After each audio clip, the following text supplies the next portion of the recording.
Bismillahirrahmanirrahim. Assalamualaikum warahmatullahi wabarakatuh. Ikhwan fillah dimanapun berada, langsung saja menyikapi beberapa hal yang terkait dengan kondisi hari ini, yaitu di penghujung bulan Ramadan kita akan melakukan kegiatan mahdhah yang biasa dilakukan oleh kaum muslimin sedunia, yaitu dengan salat Idul Fitri. Akan tetapi permasalahan hari ini dimanapun berada, di negara apapun itu, adalah terkendala dengan penyakit atau virus COVID-19 itu. Oleh karena itu, khususnya di negeri kita, Majelis Ulama Indonesia sudah memberikan fatwa nomor 28 tahun 2020 tentang kaifiyah Idul Fitri di rumah.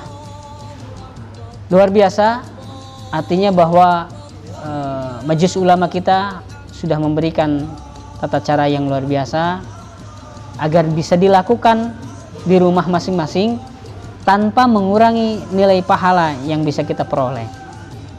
Karena tentunya ini tidak normal. Biasanya kita melakukan di lapangan atau kita lakukan di masjid secara berjamaah. Ternyata tahun ini kita mendapati bahwa harus terpaksa dilakukan di rumah. Baik, ikhwani fillah azakumullah, bagaimana dengan hukum bahwa bisakah dilakukan di rumah? Terkait dengan ini tentunya kita bisa melihat di dalam Sahih Bukhari, yaitu dari Anas ibn Malik radhiyallahu an, bahwa Anas ibn Malik radhiyallahu an ketika beliau berada di Basrah, beliau melakukan salat Id di rumah, tidak bersama dengan jamaah kaum muslimin secara keseluruhan. Beliau melakukan salat berjamaah di rumah bersama anak dan istrinya, ditambah dengan budaknya yang namanya Abdullah. Nah, budaknya itulah yang kemudian disuruh oleh Anas ibn Malik untuk mengimami salat Id di rumah. Terkait dengan bagaimana hukum salat Id, tentunya kita melihat banyak madhab bahwa Maliki mengatakan itu adalah fardu, kemudian Hambali mengatakan itu adalah fardu kifayah. Sedangkan keumuman mayoritas di Indonesia mengatakan bahwa itu adalah sunnah muakkadah, sebagaimana madhab Syafi'iyah memandang sunnah muakkadah untuk salat Id. Oleh karena itu, jangan sampai dihakimi secara massal, dihakimi secara tanpa proporsional bahwa orang yang tidak melakukan sholat Id di rumah itu berarti dosa gitu. Padahal di sini mayoritas dari ulama, khususnya Syafi'iyah, adalah sunnah muakkadah. Bagaimana tata cara sholat Id jika dilakukan di rumah? Tidak ada berbeda dengan sholat Id yang dilakukan secara berjamaah di lapangan atau di masjid. Di rumah bisa berjamaah dengan anak istri kita, atau kalau punya pembantu dengan pembantu kita. Ada yang mengatakan bahwa itu harus 4 lah, tidak harus 4. Jika di rumah, di kos-kosan atau di kontrakan hanya 1 orang, maka lakukan 1 orang untuk sholat Id. Allahu Akbar, selesai. Ya. Jadi tidak harus menunggu sampai 4 orang. Ada 3 orang, 2 orang kita lakukan. Gitu. Kemudian, apakah harus melakukan khutbah? Oke, kita diawali dari ketika melakukan tata cara sholat Id, bahwa sholat Idnya sama seperti sholat Id di masjid atau di lapangan.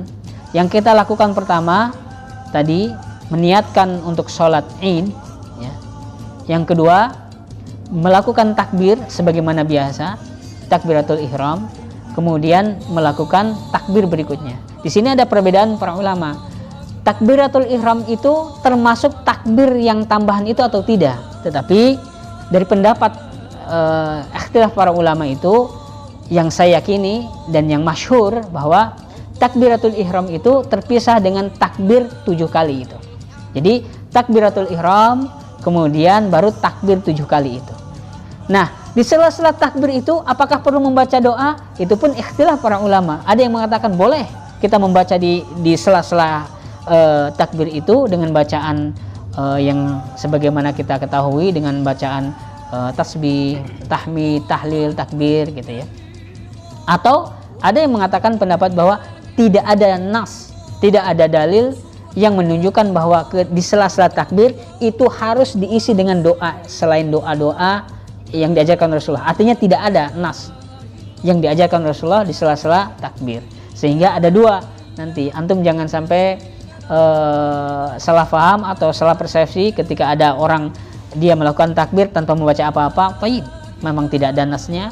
Kemudian satu lagi, ketika di sela takbir dianjurkan, sebagian ulama mengatakan khususnya di Indonesia dianjurkan untuk membaca tasbih, tahmid, tahlil, takbir. Artinya ketika melakukan 7 kali takbir di rakaat pertama, Allahu Akbar, subhanallah walhamdulillah wala ilaha illallah wallahu akbar, Allahu Akbar, terus sampai 7 kali. Atau kalau memang antum tidak suka dengan bacaan itu, artinya tidak mau menambah-nambahkan itu, silahkan lakukan takbir tanpa ada bacaan. Misalnya Allahu Akbar, tapi berikan jeda antara takbir satu dengan takbir yang lain, berikan jeda, jangan sampai terlalu cepat sehingga makmum nanti kedar Allahu Akbar itu Allahu Akbar yang keberapa ya. Jadi berikan jeda, Allahu Akbar sampai 7 kali.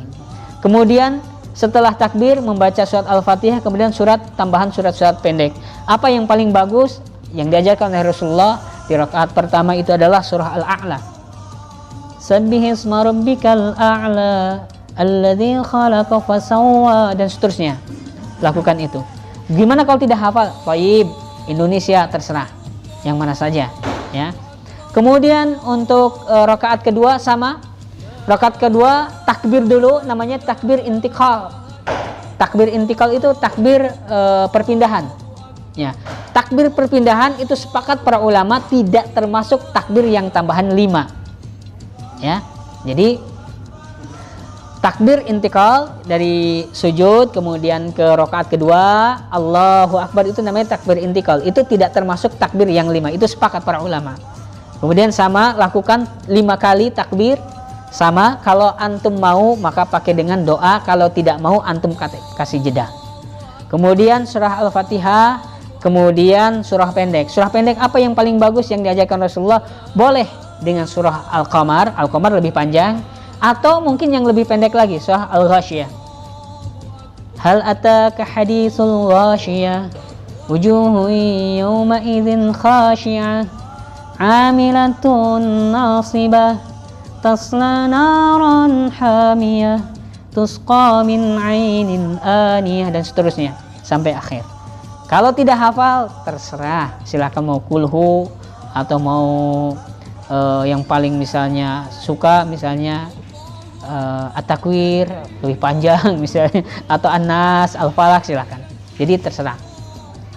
Sampai selesai 2 rakaat.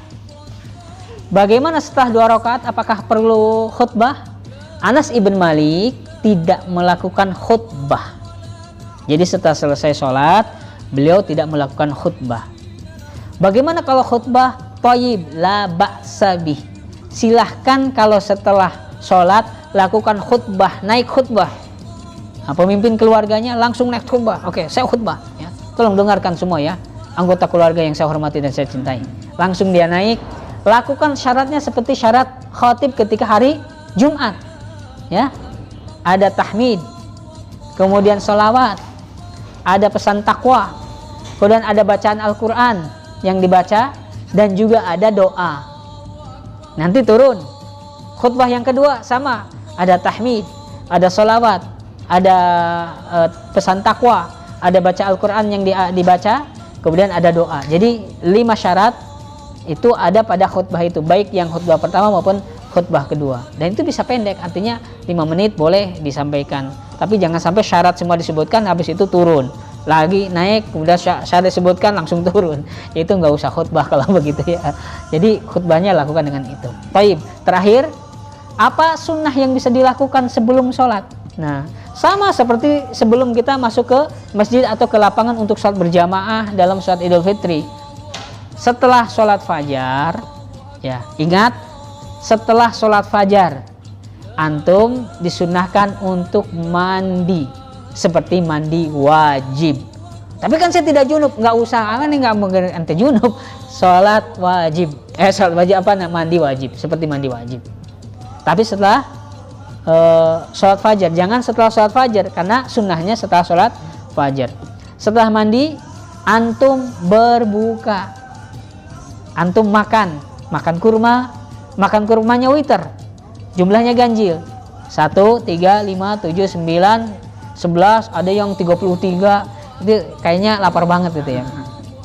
Boleh dengan kurma, atau kalau tidak kurma dengan apa? Boleh dengan yang manis-manis ya, misalnya dengan roti atau dengan apa, yang artinya itu pengganti dari kurma. Itu anjuran yang dilakukan atau sunnah-sunnah yang dilakukan sebelum melakukan sholat berjamaah di rumah masing-masing. Dan insya Allah pahalanya sama, pahala berjamaah di rumah Idul Fitri dengan pahala nanti berjamaah di lapangan di masjid itu sama insya Allah. Kondisi pandemik hari ini, wabah hari ini, virus COVID-19 menjadikan kita berhati-hati kemudian melakukan sholat berjamaah di rumah. Baik, itu yang bisa saya sampaikan. Mudah-mudahan menjadikan ilmu yang bermanfaat pada kita semua. Terima kasih. Subhanakallahumma wa bihamdika asyhadu an la ilaha illa anta astaghfiruka wa atubu ilaik. Assalamualaikum warahmatullahi wabarakatuh. Allahu akbar. La